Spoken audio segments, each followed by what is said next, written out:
and welcome to another episode of Speculative Speculations. I'm Varsha. I'm Jared. I'm Chris. I'm Steve. And I'm Dan. And this is a series where we talk about speculative stories in all their forms. We're back with a full quorum today. We are going to be discussing the last quarter of Parable of the Talents by Octavia E Butler. Since we're going to be wrapping up our discussion today for that book, we will start with a new book next week, and the book is going to be Cloud Atlas by David Mitchell. Chris is holding up the book like we normally do in our video streams, but we're going to be reading up to Half-Life's The First Louisa Ray Mystery. That goes up to page 86 on the copies of the book that we have. As always, we'll read approximately 100 or so pages. This book has 500 pages, so we'll do 5 or 6 discussions depending on how many times we read less than 100 pages. And Carl will be joining us for that. Carl D. Albert, who was with us for some previous discussions before. That's it. Oh, I'm out then. Short stories. You're out? Carl's joining, I'm out. Okay, I'll let him know. Sorry, Chris. See you after 5 weeks. Damn. No hesitation. No hesitation. No, not See, at all. Ruthless. So we have what was I saying? The short story. The short story for today is Waves by Silvina Ocampo. I'm not sure if I'm missing out a the on that. I forgot to check just before we started recording. But the short story for next week is going to be Plenitude by Will Worthington. Thank you, Chris. And we're reading these as always from the Big Book of Science Fiction, edited by Jeff and Anne Vandermeer, which also speaking of the book we might choose after Cloud Atlas will probably be Absolution. We read the first 3 books in the Southern Reach series at the very beginning of this podcast, and we'll go back to it soon after Cloud Atlas. So with that, who else wrote FU mark all over their books because they were so angry at him through the last 100 pages? At Marcus, you mean? Yeah. Marcus? Yes. Oh, yeah. Yeah. I mean, I kept waiting. Sorry, go ahead, Chris. I was going to say, his name Marcos Duran. Is it his name? Marcos Duran. I was so angry. Between that and Sirens of Titan, I was a pretty grumpy reader this week. Oh, really? Well, no, Sirens of Titan I loved, but it didn't. But there were things in it that made me angry the way Marcos's character did. So. Yes, of course. I kept waiting for this whole section to be like to finally figure out why the daughter was so angry at her mom, and in the end there was nothing. Yeah, I was kind of confused a bit. Yeah, it was very strange. That I mean, yes, there's reasons to be angry and whatnot, but and maybe I'm not a good person to be like sort of sitting on a place of judgment on her, but it didn't feel justified to me. But Chris, you have a counter opinion. Yeah, I don't know. I mean, there is because obviously we get a bit of the story and then it time hops, the story kind of towards the end, and you do get the sense that Lauren gave up on trying to search for her at some stage and was very successful in her ministry. And I suppose from the daughter's point of view, she probably is stung by that, if you know what I mean. But she also takes no kind of ownership of the fact that Marcos did know where the mum was and lied to her and withheld that for a while. That's the bit that frustrated me, was that she didn't kind of come to reckoning with that, but kind of had a reckoning with her mother, who did, when they eventually meet, want her to be around, but by that stage, obviously, time had passed, and she wasn't so much she was successful herself or whatever else. I mean, after a while, it's kind of reasonable that she gave up after not finding it for such a long time. I don't know. It doesn't feel like such a wrong thing. Yeah, it feels like there's no guarantee that she would have been found, and we don't necessarily know that she has given up. It's just, and she's found other things in theory to fill her life with, but it's not a replacement for the child. Like I think she's I think she's not wrong when she thinks that Earthseed is the higher priority for her. But also, I think if the source of the anger is that she stopped looking for me, we don't know that she did, or that if she had kept looking, that she would have found her. And I think. she seems to. Sorry, go ahead, Jared. I think part of the anger is the fact that because Marcos was a father to her. It was the main was very good to her. Was the her father basically, and he raised her. He took her in. He gave her all this stuff. He gave her all this opportunity, and she did very well by that. And she found out that he lied about her mother being alive, and I think that what I gather from this is that she could forgive him for that, whereas her mother could not. And I don't think she reconciled with her mother over that fact that her mother couldn't. That's kind of the sense I got. I don't know. But like from the stuff that we read about how Marcus behaved, and like she read those diary too, and I don't think, from what I read, I don't think she said, "Oh, what my mother said is fake." Right? I think she accepts of what her mother says is is real from her perspective. Yeah. And I don't know, like the whole thing when Marcus said, "Oh, you should just join the church, and you can't preach anymore because you have to shut up because you're a woman, but you can still join." I'm like, what the fuck? Like that's Yeah, I know. such a bad thing. Like, how is that acceptable to say or to think? Or I don't know. Like if someone that I knew said those things, I don't know. It would change completely my opinion of them, Mhm. right? But it doesn't seem like it happened with Marcus. I don't know. Well, she does say, "Oh, he's so good looking that I sort of forgive him stuff that I shouldn't." But I don't know.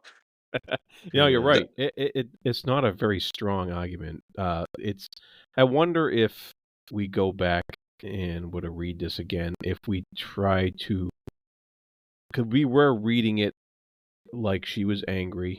I wonder if you can read it a different way or something, to try to mitigate some of that dissonance that we're feeling in that situation towards the end of the book here. Yeah, I felt it sort of softened towards the end because her anger was very much directed at her step-parent, or stepfather specifically. Yeah, absolutely. Yeah. At that stage. But I sort of thought maybe her feelings were very much like one of those familial things that people have, like people who are the middle child, for instance, just carry that middle child syndrome around their entire lives, even though there's maybe not that much to do with it. But the fact that she never got to reconcile and meet her mother meant that they were basically just estranged. So by the time she did go to meet her and go to speak to her, she does recognize that her mother was a very influential and powerful person, even at that stage. Like she sits down and says, like, "Oh, I don't want to be taken in by her." It's like she can't forgive the fact that she was never there her entire life just by meeting her at that stage. It was almost like a self-protection kind of part where she was kind of saying, like, "I can't make this relationship now because she'll turn me into a disciple." All the things that Marcus warned her about, that who she was, she's in like conflict between those two things. And I think the point that Butler's kind of trying to make it is that some people, when they're so good looking, get away with fucking anything just because they are attractive. Yeah. I wonder if the thing that you pointed out, Dan, about what was it that she found out. We got the snippets of the journal. Like, we have to assume that she's read them and decided what snippets to give us in the book, right? So she's writing her bits after the fact, after having read her journals. She's not processing them along with us.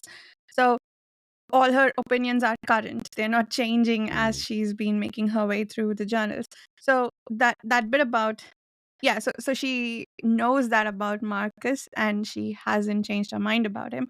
But Yeah. also, I think there's a little bit of maybe subtlety there about the fact that, like, people participate in their own oppression sometimes, like Mm. you're not allowed to preach because you're a woman, and you might find a lot of women who will enforce that. Like there's a whole thing that happened over something that women weren't allowed to do back home in India, that the most vocal people were women who said no, this shouldn't be allowed. So I wonder if that's sort of a subtle commentary on that aspect of it as well, that doesn't change her mind or do anything really. And yeah. I mean, she does have a weird, toxic, codependent relationship with the church, right? Yeah, it does seem like she's participating in it, and she was sort of thrown out for it for being quote unquote a loose woman, but when she was taken back, she went back pretty, not happily, like with some qualms, but she didn't mind too much being allowed back. Yeah. Yeah, there's a lot of depth here, a lot of things to figure out. Because yeah, you're right, Dan. It's like, what is her problem when you get to the end, and you think that, and but there's a lot of, I mean, she's been through a lot, and yeah, she's definitely held on to things that she's herself seems to be expecting her mother to let go of things that and when she herself is not letting go of things in a certain way. And I mean, that's human nature sometimes, and so yeah, it's complicated. How much All of the it, relationships. Yeah. how much of it do you think is our bias to, because we've been following obviously Lauren for the 2 books, to see things from her side? We see an awful lot of the pain and the hurt and the things that were done to her. She had a pretty shitty life in totality with the events that happened to her. And so, do we see the reuniting with her daughter as a sort of redemption for her at the time? Is that just something that we wanted to see as the reader? That's an interesting point, because we are thrown kind of a curveball at the beginning of this book by having somebody other than Lauren's point of view.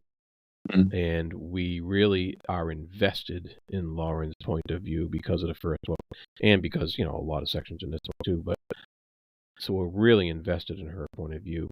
She's the protagonist. She's the beginner of this whole movement, and you want to see her succeed because you like a lot of what she's saying.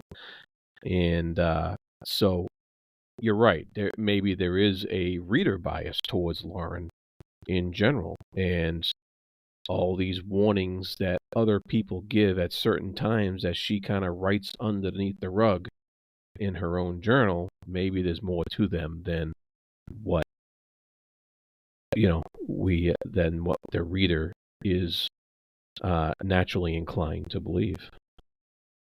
Maybe. I think, though, if they had, if it ended with Lauren making her religion or whatever more, how do I say, cult-like, or more, take advantage of people, then I could see the angle, But it ends in the end that it's like, even the daughter is saying, oh, they make schools and they educate people and they seem pretty good. And I was like, okay, what's the negative thing here? And she seemed very critical about the space program.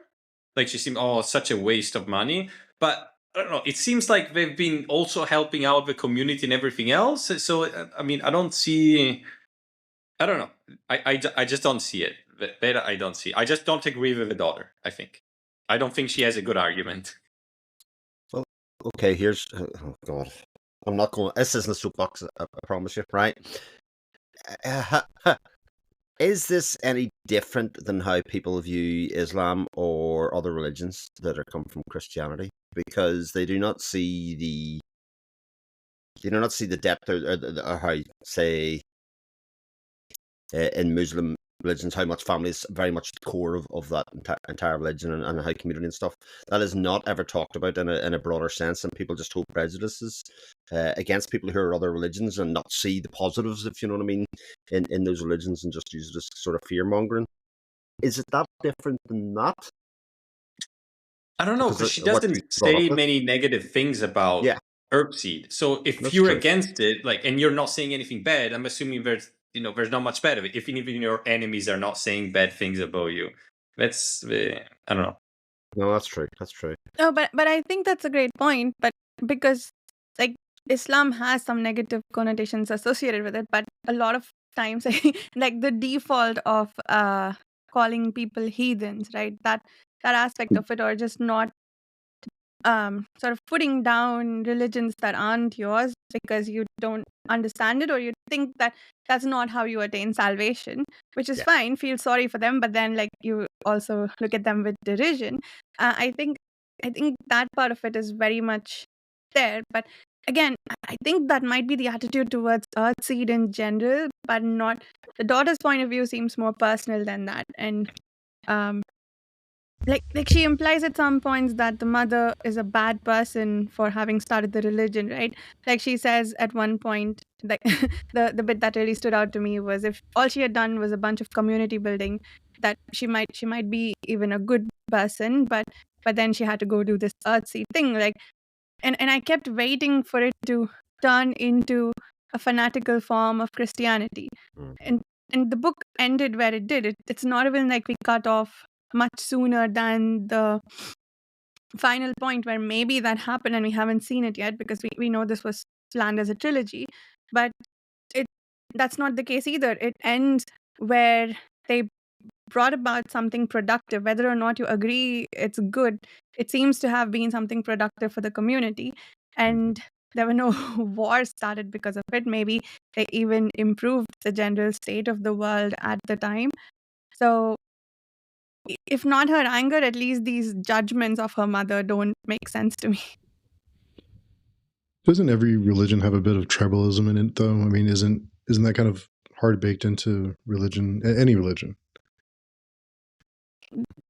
That's true, yes. I mean, it probably depends how centralized and how organized it is and how it's treated by other members of a community, right?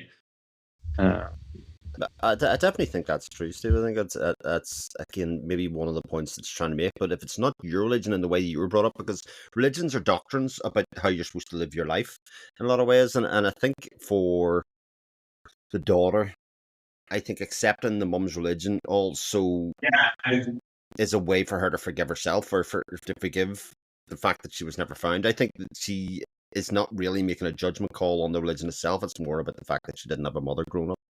And the fact that she accepts Earthseed, it means that she's forgiven her mother for never being there, whether right or wrong, whether she could do anything about it. But that is a trauma that she holds from a young age. And the two things but though, like, above it probably because there was always that thing with her family, and her family were like terrible. Her adopted family, it was like the worst.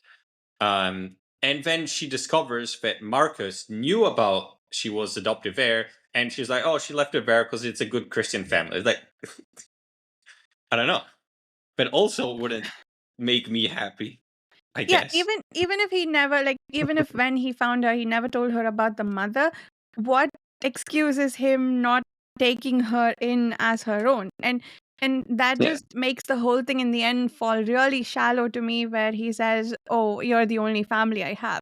Like, F you. Why are you bringing that up now? You had a sister, and you could have had this person to bring up as your own daughter in much better circumstances than he had. But yeah, I don't know, maybe we're supposed to sympathize with them, but I'm really unable to find any sympathy for either of them.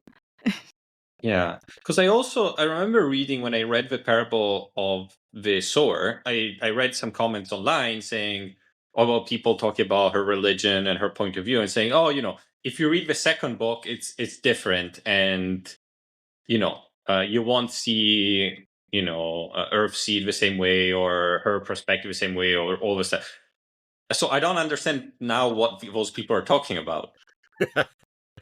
And very I, I, confusing. I think Earthseed's pretty consistent from book 1 to book 2. I think it's very much Yeah. about trying to give people to build a community and look after one another and have a common goal or a lofty aim at the end of it, like, because that's a good way of driving progress and that kind of stuff. Like, but again, we've been reading very closely the perspective of the creator of that, so we are sort of predisposed to think that. But yeah, I don't see that moving very much. I think it was really interesting to have, first you said, and whoever it was had said about having the daughter's perspective introduced in the second book, because it really did ask you to question and be thinking about what is actually happening with this religion.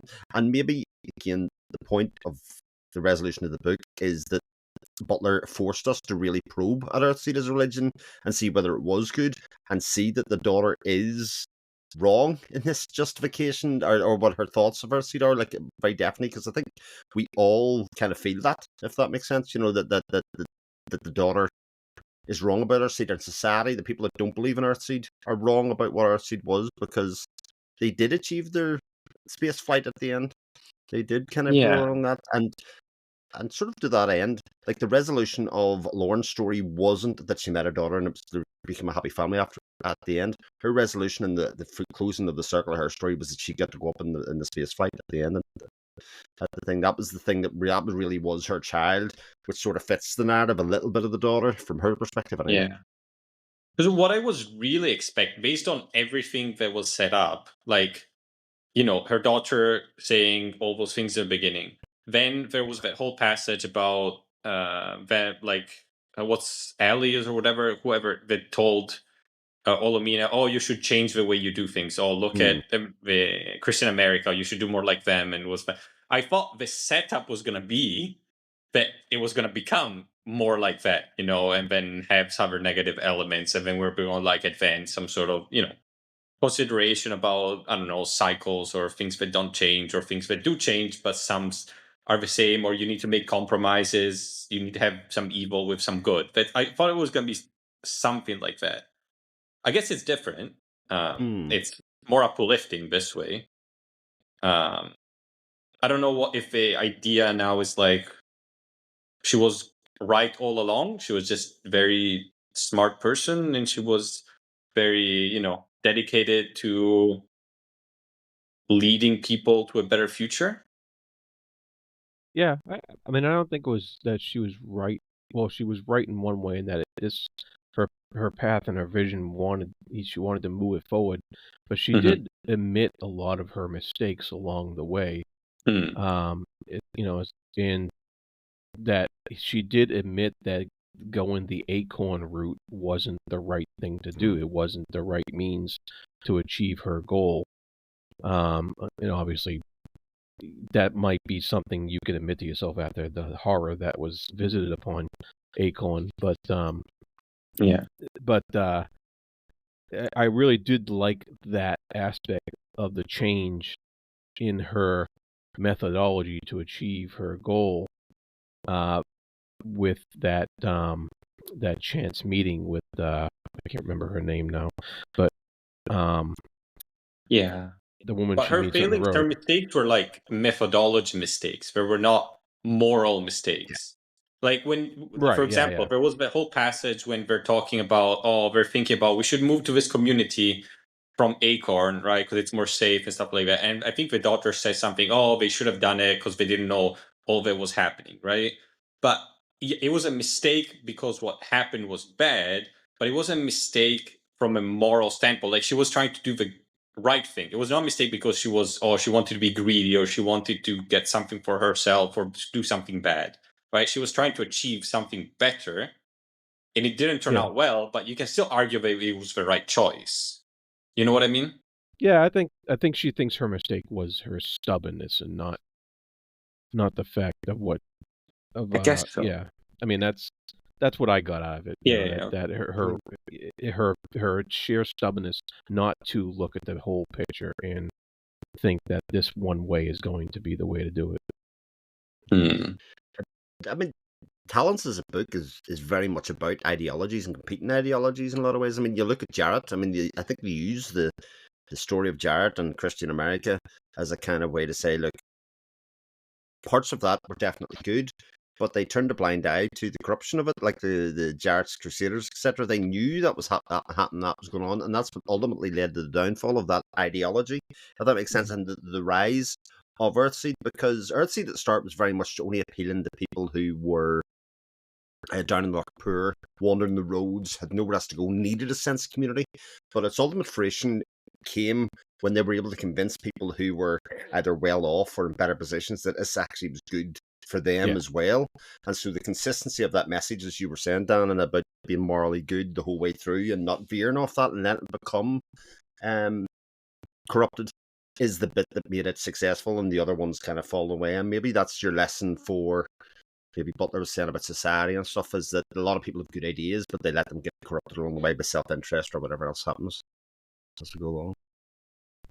Yeah. Well, it's just that we didn't see the corruption, I guess. Maybe it would be the next book. Yeah. The Earthseed. Yeah, possibly. Yeah. But I don't see many hints of it in this book. Yeah. No. But as soon as big amounts of money get brought in, and without maybe her leadership, what does happen? What is left in the void there? Who's left behind? And if the original people that were involved in Earthseed aren't there, what happens afterward? Good questions. Who knows?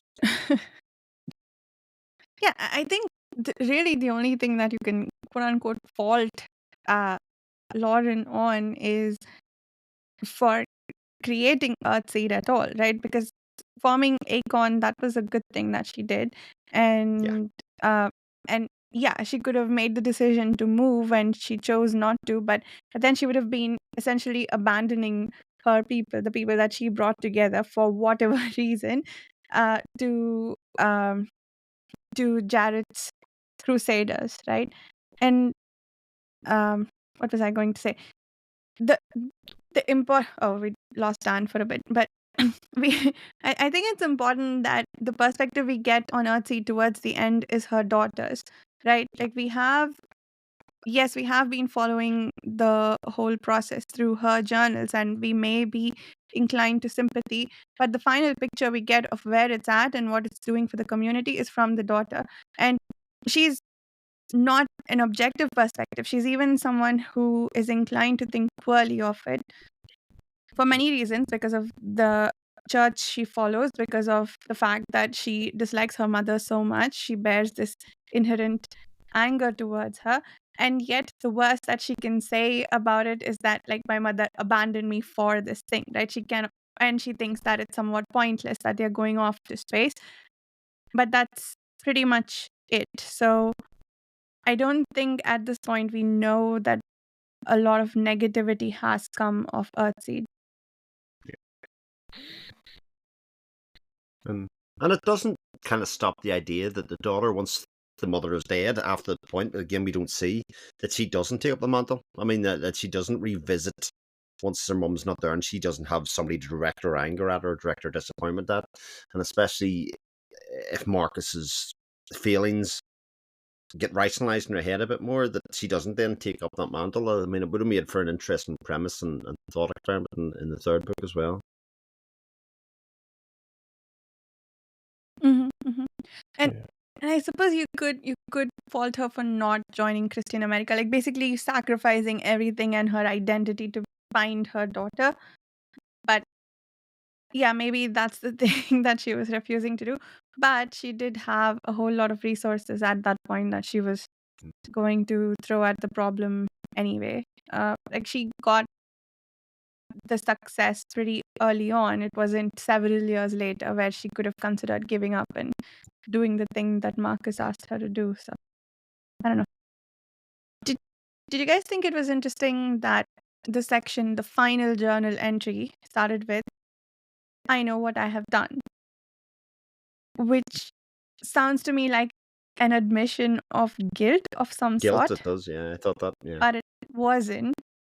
So yeah, maybe maybe there's something to the idea that there is more than what we have seen from Lauren. Because yes, she says, yeah, I've brought about all this success and I can't go there. That's how she continues that journal entry. But to say, I know what I have done, that, yeah. That's an interesting way to start it.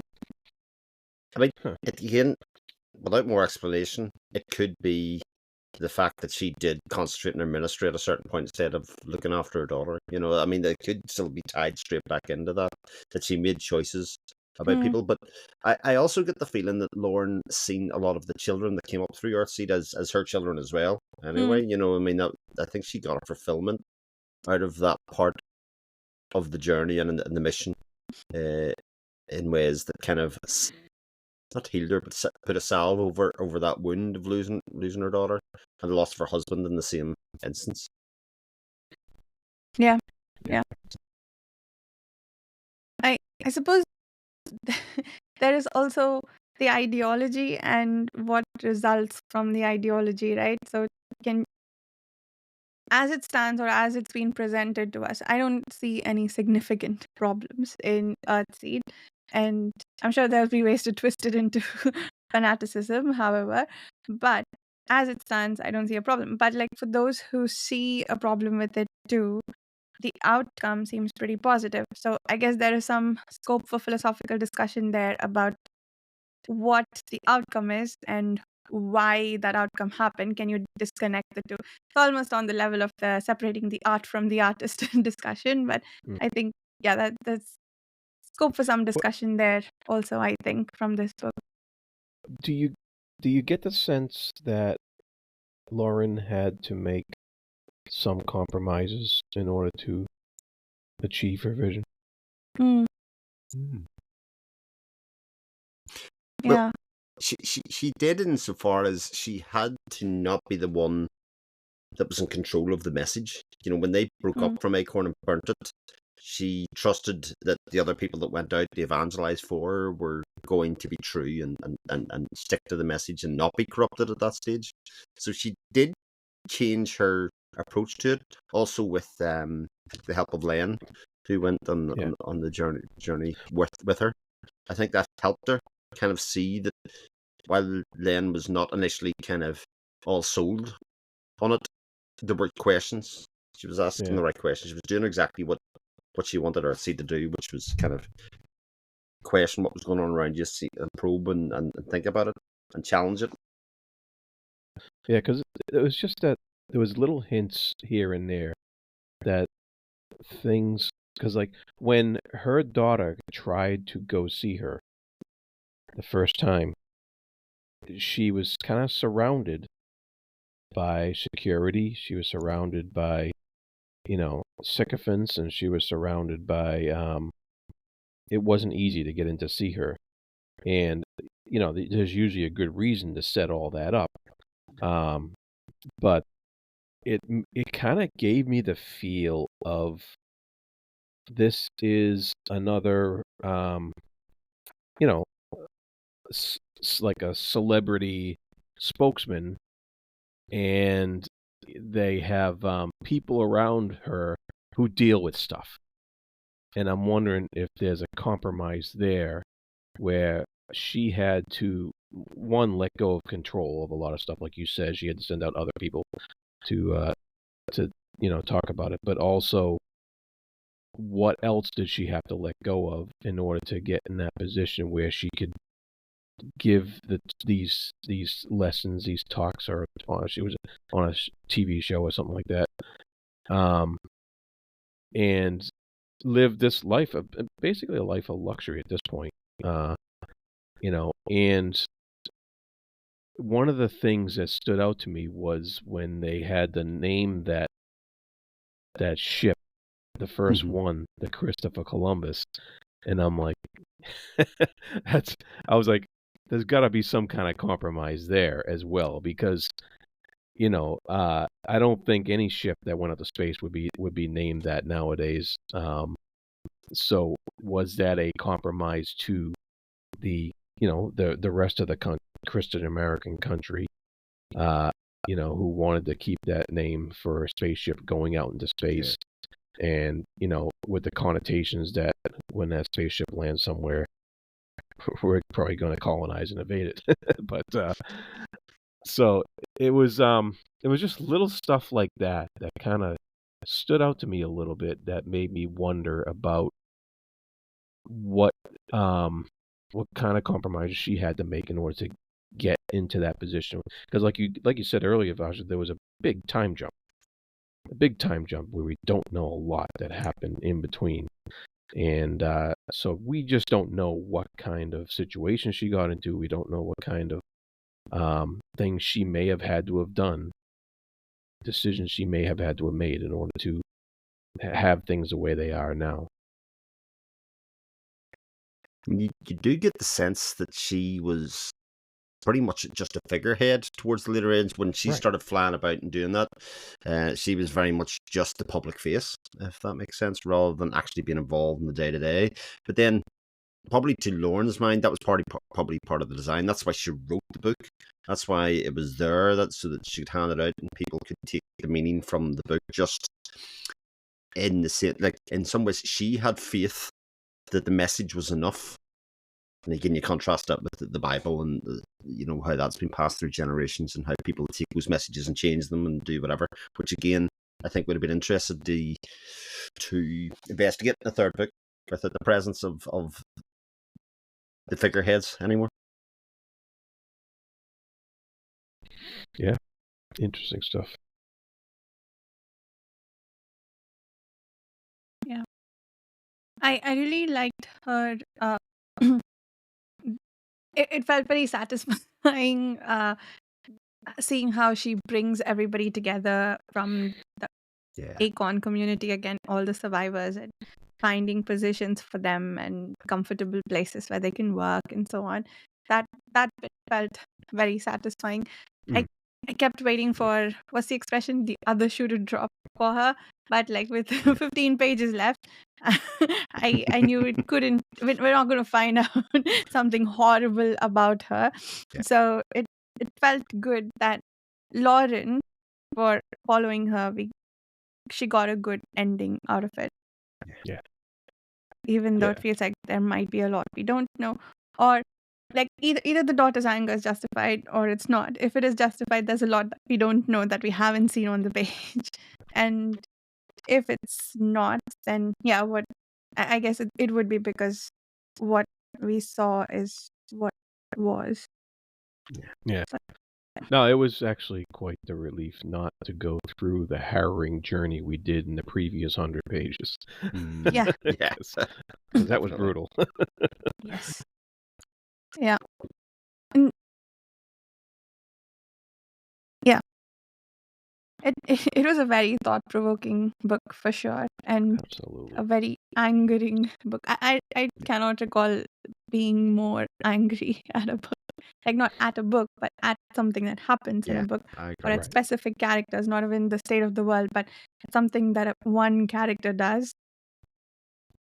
I Yeah. don't remember an instance like that. I'm sure I've read something, but I don't remember it. This But was very again, deep. isn't it interesting for us to contrast our thoughts on that, because there are real, true villains that everybody can attack, like the slavers, like Cougar, etc. Like that whole, and the teachers. Those people were actual villains, but actually, when it was somebody that was supposed to be close to her, and the Yeah. betrayal that comes, even with the betrayal of Ali and her partner, those kind of betrayals cut and hurt so much more than the evil that pervades and exists, because it's almost as if the evil is accepted from others, but actually Yeah. those close to you, who, especially somebody that's purporting to be a man of faith, a man that is supposed to be building and doing that, there's an inherent selfishness in him for about himself, that even though he rose to the top and became a figurehead, he couldn't, or his religion didn't sustain his beliefs, if you know what I mean. Yeah. It didn't make him the better person. Like, honestly, you were just like, I'm disgusted at what happened there, you know. Yeah, that's a good point, because in theory they are all of them acting in the name of God, like whatever they Yeah. think. That's right. Which I wish we could discuss this book and Silence of Titan together tomorrow. But that's interesting, because they all think that a lot of them a lot of things that they did, they have to know that that's just straight up wrong, and they're making up false justifications, like all the rape and pillaging. I think that's just not okay. But the justification that Ali and Marcus probably had, it's the they probably had moral justifications, right? That the daughter's growing up with a Christian family, that has to be better for her than growing up with this heathen, or this thing that they're doing is bad. They'll go to hell for it. So I'll send them there early by complaining. Okay, yeah. It's- Yeah. Yeah. Butler brings up a lot of she kind of pontificates quite a bit on her views. You kind of get her sense of her views on religion and her views on a lot of social issues. Like you mentioned earlier, Vash, about separating the art from the artist, but you kind of get the feeling that this was quite personal for Butler as she was writing this, because it just really comes through. At times, it seemed a bit expository almost. Some of the the religion and social issues that she was going on about, and wasn't happy about, and so that was that kind of the dissonance you're talking about there with these people have about thinking they're doing the right thing for their God, really comes through. And she kind of mentions that, she kind of symbolizes that when she's talking about the story of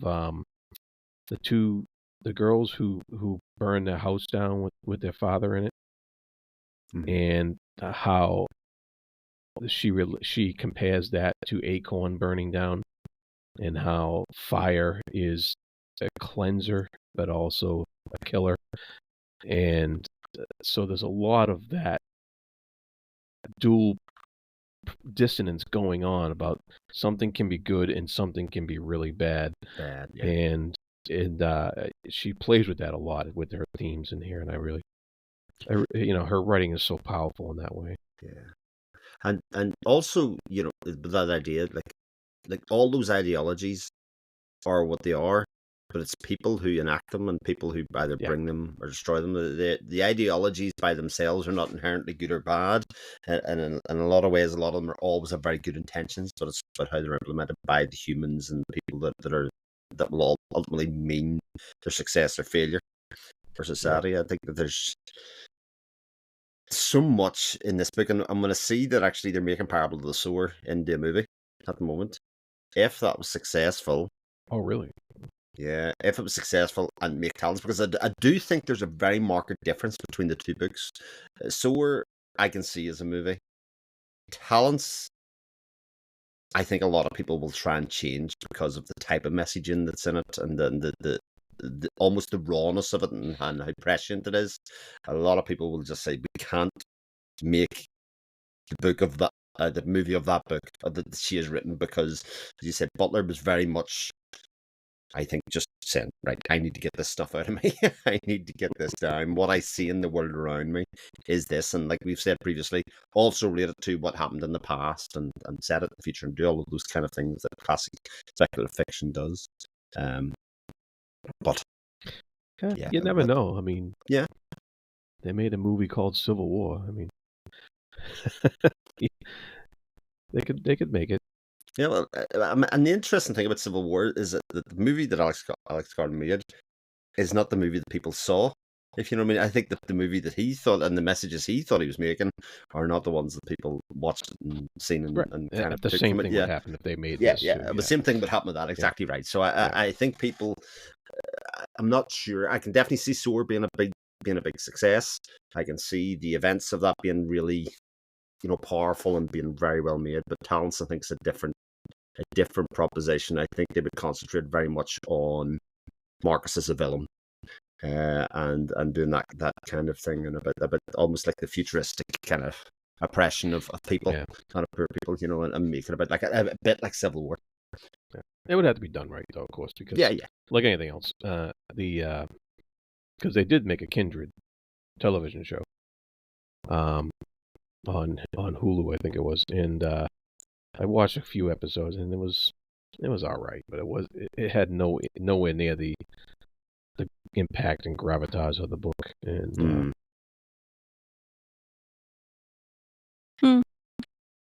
Yeah, I do wonder, like, I don't know, I'm not tuned into this, but I wonder, there's the social commentary and then there's the religious commentary, right? Which is what this series is heavy on. And if, as far as I know, the religious stuff is usually cut down to make things more palatable for the Yeah. audience. But I don't know, we'll see. We'll see how that goes. As it goes though, like if they do make it, especially Soar, it always brings more eyes to the books. And gets more people to read them. And I think even if they only make one movie, more people will read Soar and Talents. And these are books that deserve to be read. For sure. Yeah.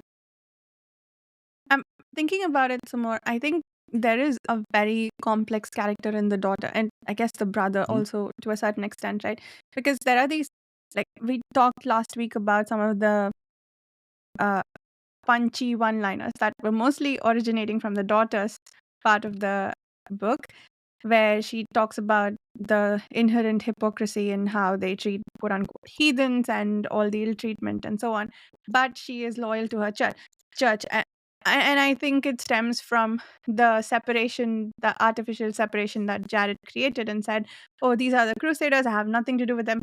Oh, but sorry, I can't control them. I'm the president of the friggin' United States, but I can do nothing about them. Sorry.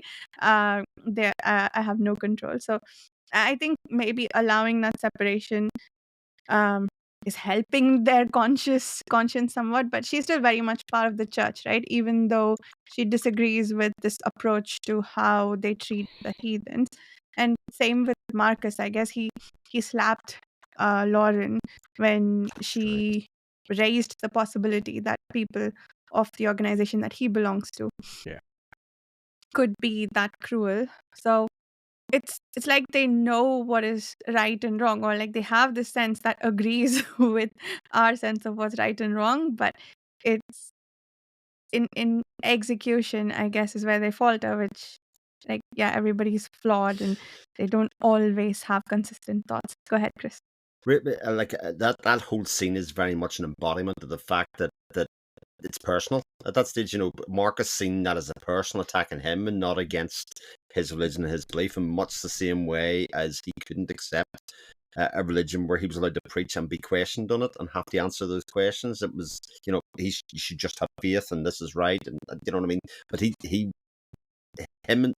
and Lauren's relationship was complicated because he probably felt that Lauren constantly showed that she was trying to be better than him. Like her religion was better, she survived on her own better, and for him, that masculine side of it just couldn't be reconciled with himself. And in the end, he used his physicality on her in a way that to exert that on her, and he did regret it because he let himself down there for sure.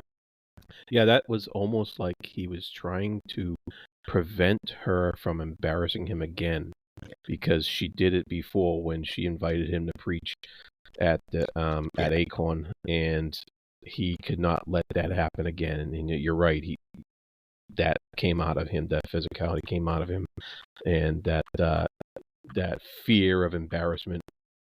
You're not going to upstage me again here, not in my place, that kind of mentality.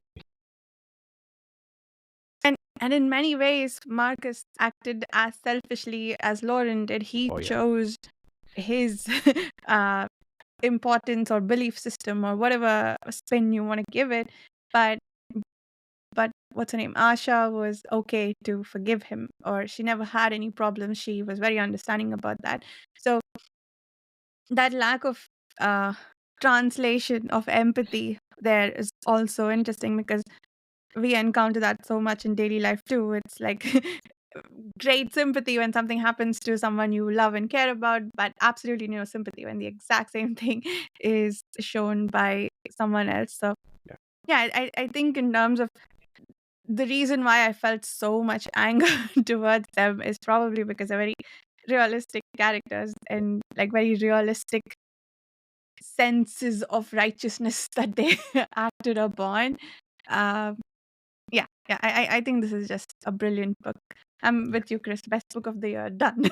We don't I have mean, to read quite anything. quite possibly for me, it's going to be very hard to top it. I actually wanted to read out when I was going through afterwards because again, I'd heard a lot about Soar, but never about Talons, so I wanted to kind of check out some of the reviews.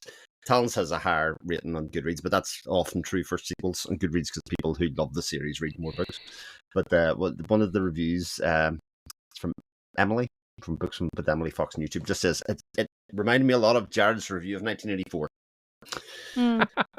Which is, this is one of the best books I've ever read. I never want to read it again. Fuck you, Mark.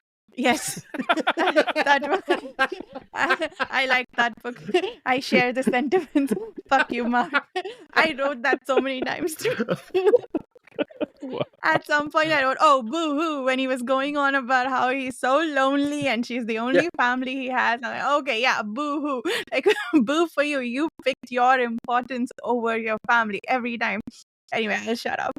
This is not even a soapbox. This is just a general rant.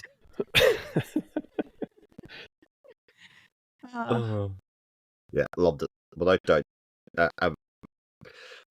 Not just the best book of the year, but one of the best books I've ever read. There's no doubt. And it was great to read on a 100-page basis, I think, because there's so much going on with those people that is not on the pages that you're kind of pulling apart yourself and kind of thinking, oh, why is he doing that? Why are they getting on like that? Why is this happening? All that kind of stuff. Just very, very powerful piece of writing. Agreed. Yeah. Definitely.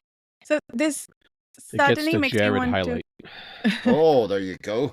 Nice. It makes me want to read more Octavia E. Butler, but I'm also afraid to because I've read 3 of hers at this point, and each of them is so brutal.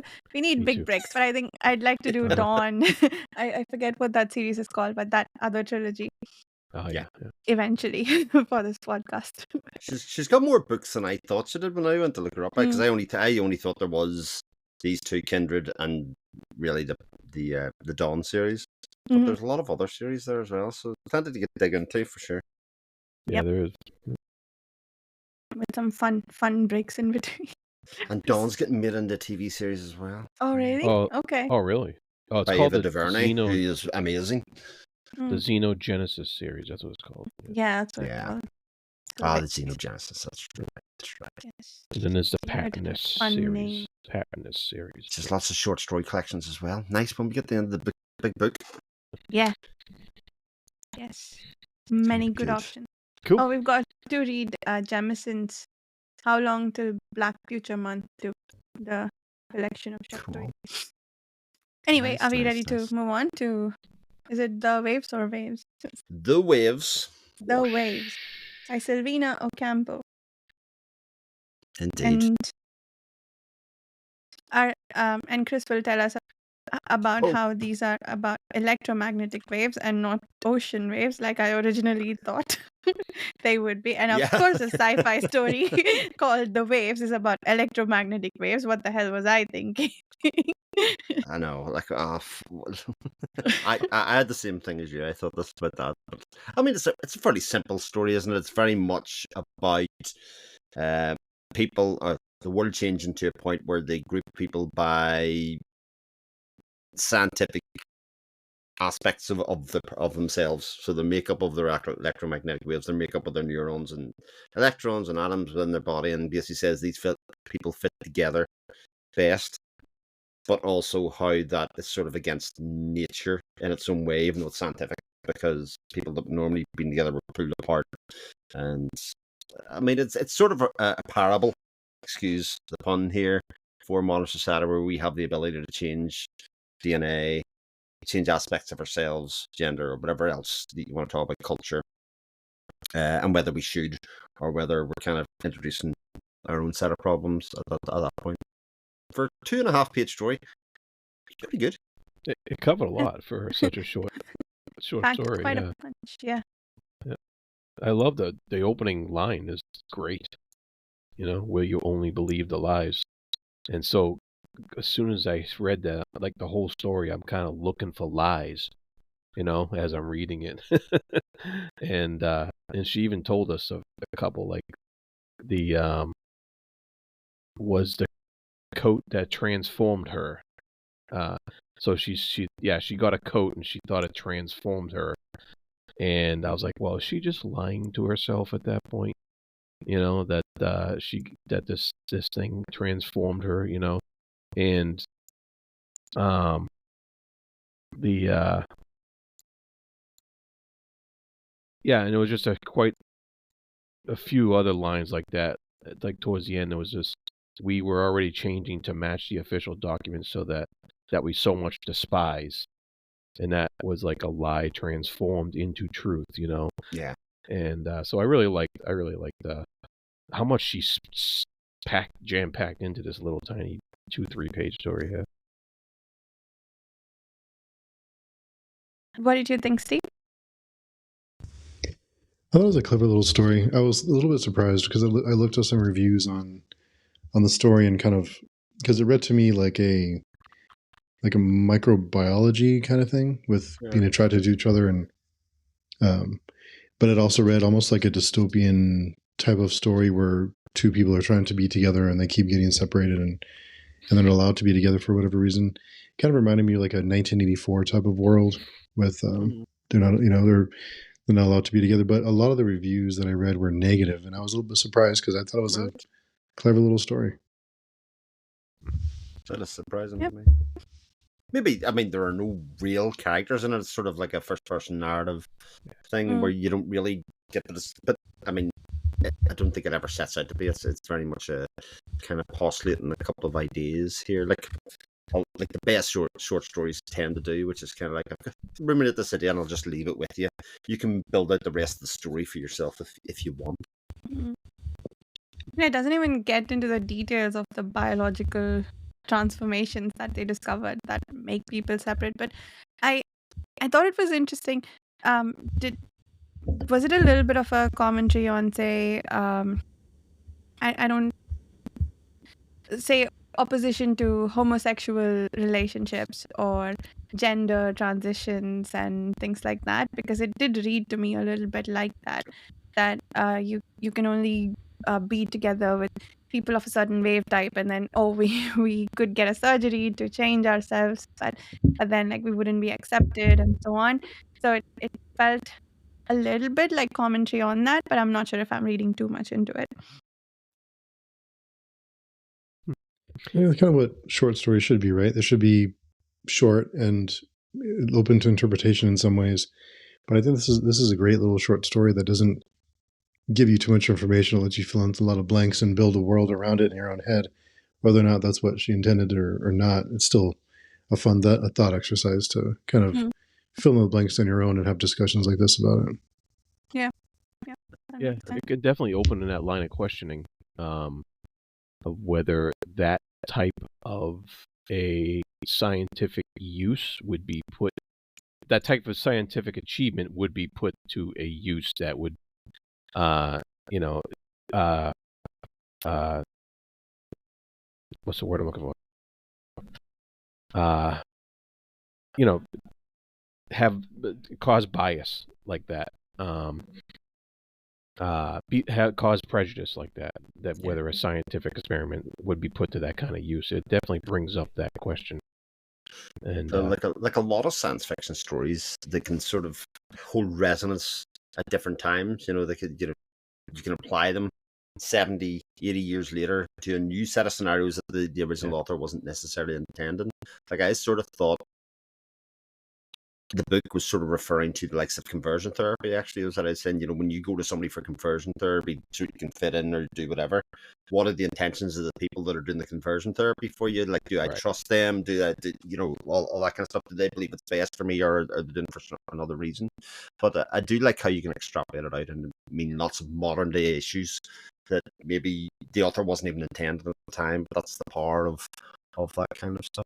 Sci-fi, yeah. My favorite one, I think, is very relevant to today. When she says savages from back in 1930, and she says, if I could talk to them, I would say, don't fool yourselves. I'm much more unhappy than you were, who had no television. And I'm just like, yeah, kids today are saying, I'm much more unhappy with these cell phones than you were when you were a kid and didn't have one. So it's I was always like, wow, that's spot on there. Yeah, the communication device, which is an old TV. I mean, it's pretty good. Isn't that the hallmark of a great story, though? One that is timeless. Like you can plug into any time frame. Because we've read a lot of stories that, while they're good and we enjoyed them, they're still in the time period. Yeah. This is a kind of a timeless story that you can apply to any time period, which is pretty, for a 2.5 page story, pretty hard to do. It's pretty sensational, I think. Imagine you could write a story, just put it out there. Nobody read it at the time, and then 50 years after you die, somebody picks it up and went, "Oh God, this is pretty good. It's not a bad way to go." It's why when people mourn, film actors or singers or people that die, people fan that feel very sad. I often think, God, but imagine even behind that body of work, and that's what the arts is so powerful for. That there's a testament of your life and what you achieve and were able to do throughout the time. Like we're talking about Octavia E Butler there before, sadly left us, but the body of work that she has that people can revisit for years and decades and centuries probably still to come. That's a very powerful thing. Yep, I like that. That's a great thought.